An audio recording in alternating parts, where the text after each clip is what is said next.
Karmic story and understanding. Karmic relationship story and understanding. I have a karmic lover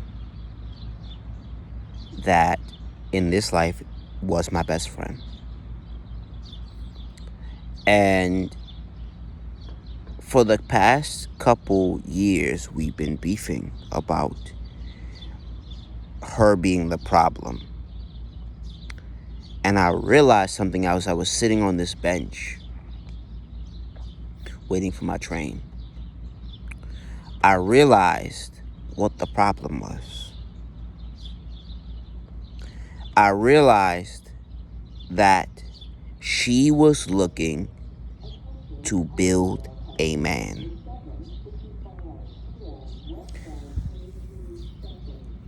And I'm not that. I'm not the guy that you build me. The Crimson Cure on YouTube explained it so beautifully, and I'll never forget this as long as I live.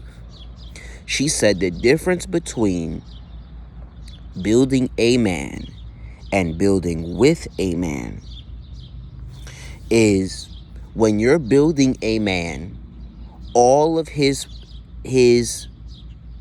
ambitions is for him. All of his gains are for him. He has a woman that invests her time, her energy, her money, her resources, her mind, her spirit, her body into him, and gives him everything he needs to eventually, when she doesn't upgrade because she got used, leave her. Everything is about he becoming the dream man for her, or whatever he wants to be, and he's becoming whatever he wants to be for at the cost of her. And a man, when you're building with a man, now I had to rewatch this clip. I have to find that clip. She said that when you're building with a man, he has a purpose. And let me backtrack a little bit. When you're building a man, he may not even have his basic necessities. And you scoop him up and you do everything for him.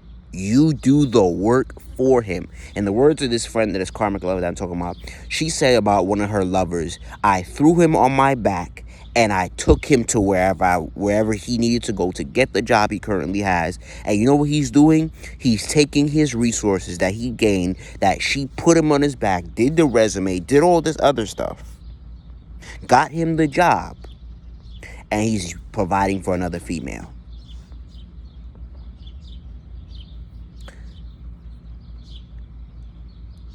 And when you're building with a man, I'm gonna give you the difference, right? If let's say I was working this job and she gave me the door, she opened the door for me to get a job, meaning I did the resume, or she helped me with my resume, I got the clothes, she helped me with what I was probably searching for, or an opportunity that would suit me better, right? And peep the language, the difference. And when I got on my feet, I blessed her. So let's say she was looking for an apartment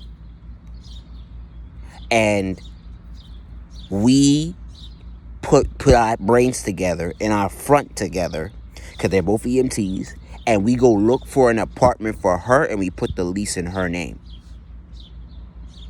Even if we gotta pay in the magic and whatever we gotta do to put the money down.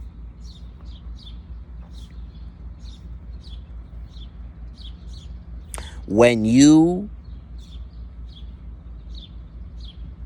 when you are building with a man, his purpose, I saw Joel Ortiz say it in an interview. He said, a man of purpose, everything, you're never his main priority.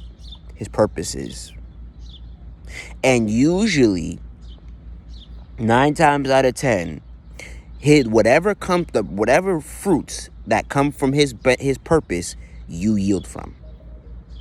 When you're building with a man, that doesn't happen. Whatever fruits he bears from whatever he gained is for him. And maybe he'll share with you. Maybe, if that.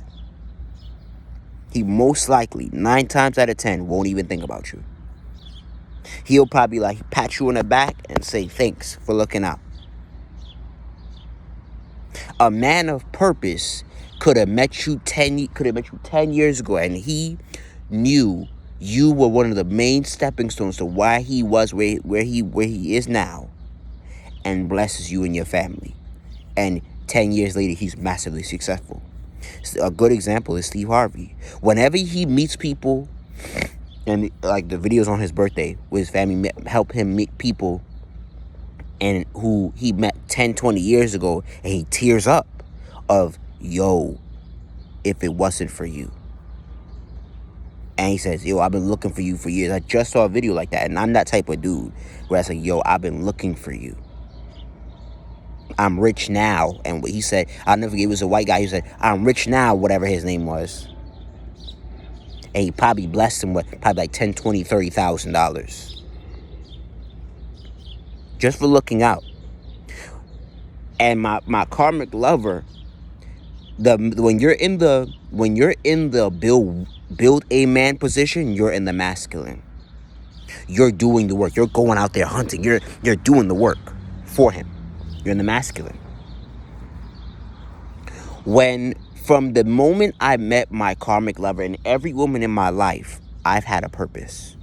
I knew where I wanted to go, why I wanted to be there, what it was, and it only day by day now, it gets clearer and clearer.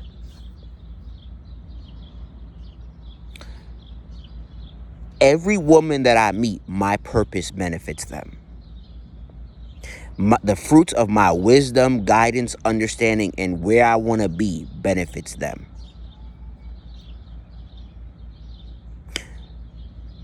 And to the point where I got to protect it and keep it sacred, because I can't be giving it out for free, because my mission, and I keep thinking about that over and over and over while I'm at work, stop giving out the fruits of your purpose for free. Right? In a sense of saying where it's not even leading to you getting paid. Or in places where it doesn't appreciate eventually.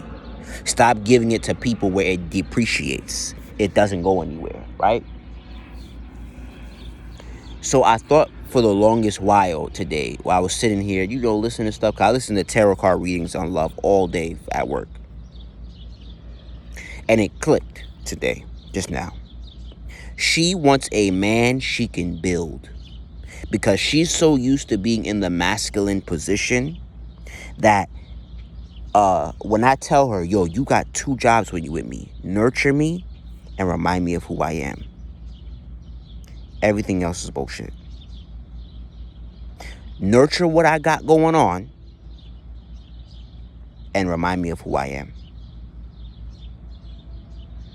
You don't have to come do the work. And when you're building with a man, when you invest in him, meaning if, let's say financially, for instance, it does come back to you.